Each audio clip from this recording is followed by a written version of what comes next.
देखिए हर खबर यहीं पर। सब्सक्राइब कीजिए TV9 भारतवर्ष।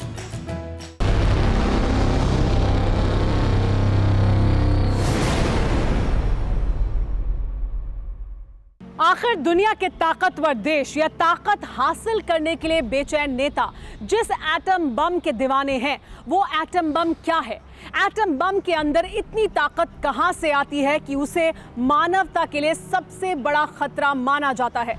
क्या वजह है कि 75 साल पहले एक बार इस्तेमाल होने के बाद दुनिया का कोई भी देश एटम बम का विस्फोट करने की ताकत नहीं जुटा पाया है? एटम बम की तिलिस्म को आपको बहुत आसान तरीके से आइए समझाते हैं।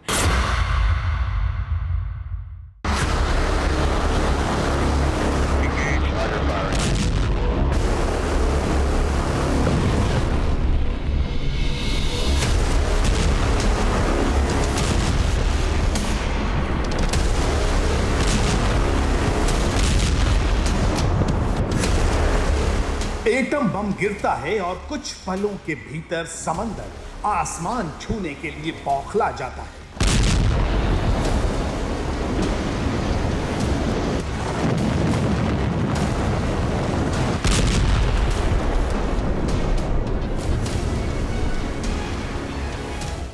एटम बम जमीन पर गिरता है, पूरा का पूरा आसमान धूल के गुबार में तब्दील हो जाता है।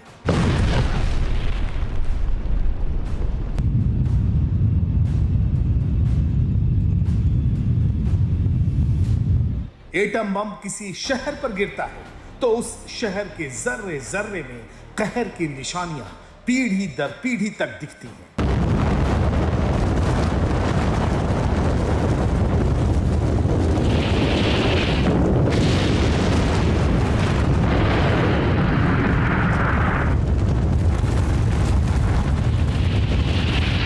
इस तबाही का गवाह इतिहास है। जापान का हिरोशिमा और नागासाकी है।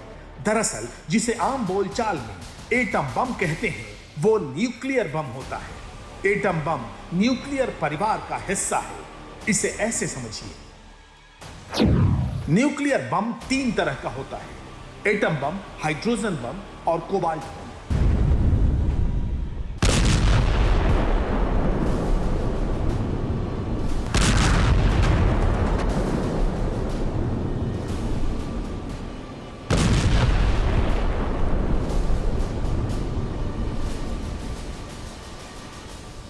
सन 1945 के जुलाई महीने में 3 दिनों के अंतराल पर जापान के हिरोशिमा और नागासाकी में एटम बम का विस्फोट हुआ था।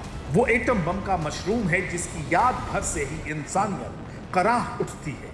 जलजला लाने वाला, धूल का गुबार वाला, 8 किलोमीटर तक शहर को शमशान बनाने वाले इस धमाके के लिए यूरेनियम बम का इस्तेमाल हुआ था।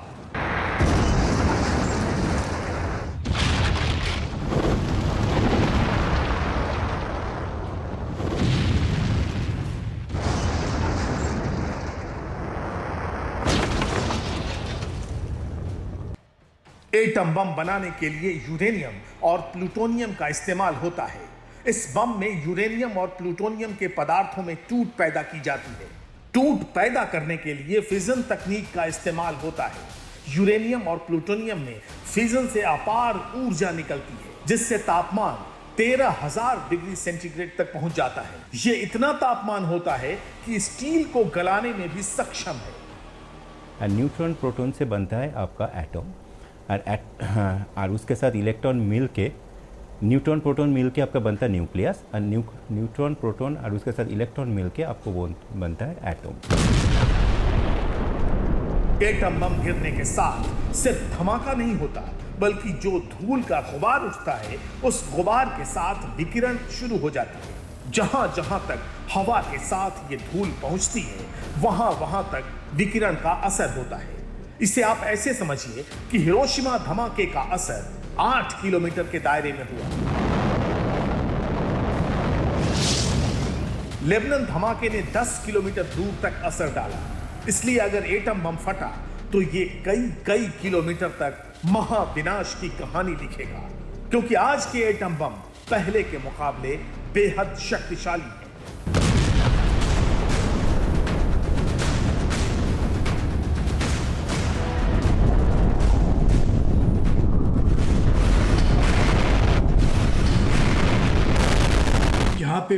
अगर आप ये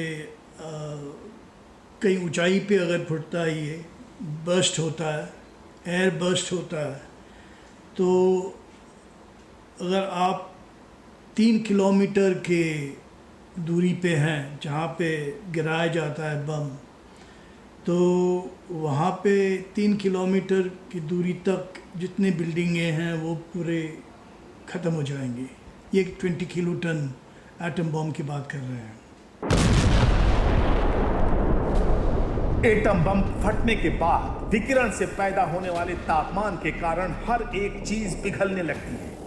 रेडिएशन का असर इंसान के अंदरूनी जिस्म तक होता है और ये कई पीढ़ियों को प्रभावित करता है। एटम बम की अगली पीढ़ी है हाइड्रोजन बम, जो काफी ताकतवर होता है। इसकी तकनीक एटम बम के फिजन से अलग होती है। वैसे हाइड्रोजन बम बनाने के लिए भी यूरेनियम और प्लूटोनियम का ही इस्तेमाल होता है, लेकिन इसमें फ्यूजन तकनीक से यूरेनियम और प्लूटोनियम आइसोटॉप्स पर दबाव पैदा किया जाता है। ये दबाव विस्फोट के कारण होता है, जिसके बाद हाइड्रोजन के अणु जुड़ते जाते हैं। हाइड्रोजन के अणु 2 तरह के होते हैं, जिन्हें ड्यूटेरियम और ट्रिटियम कहते हैं। हाइड्रोजन बम और एटम बम में दोनों जो टेक्निक है वो थोड़ा सा डिफरेंट है। हाइड्रोजन में क्या होता है, जो 2 लाइट पार्टिकल, जैसे मैंने ऑलरेडी बताया, जो हाइड्रोजन एटम में एक प्रोटॉन रहता है और एक इलेक्ट्रॉन रहता है, तो हाइड्रोजन में न्यूक्लियस में ओनली एक प्रोटॉन रहता है। सबसे पहले 1954 में अमेरिका ने हाइड्रोजन बम का टेस्ट किया। इसके बाद 1961 में सोवियत संघ ने। आज की तारीख में ब्रिटेन, फ्रांस और चीन के पास हाइड्रोजन बम है। कहा ऐसा भी जाता है कि 1998 में पोखरण में भारत ने हाइड्रोजन बम का परीक्षण किया था। हालांकि इस बारे में कोई आधिकारिक पुष्टि नहीं हुई है, लेकिन आज की तारीख में सबसे बड़े विनाशक की दीवानगी बेशुमार है।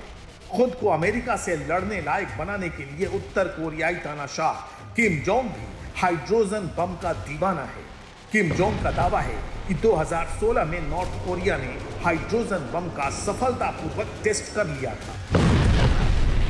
फिक्र आपकी, सोमवार से शुक्रवार रात 9 बजे सिर्फ TV9 भारतवर्ष पर।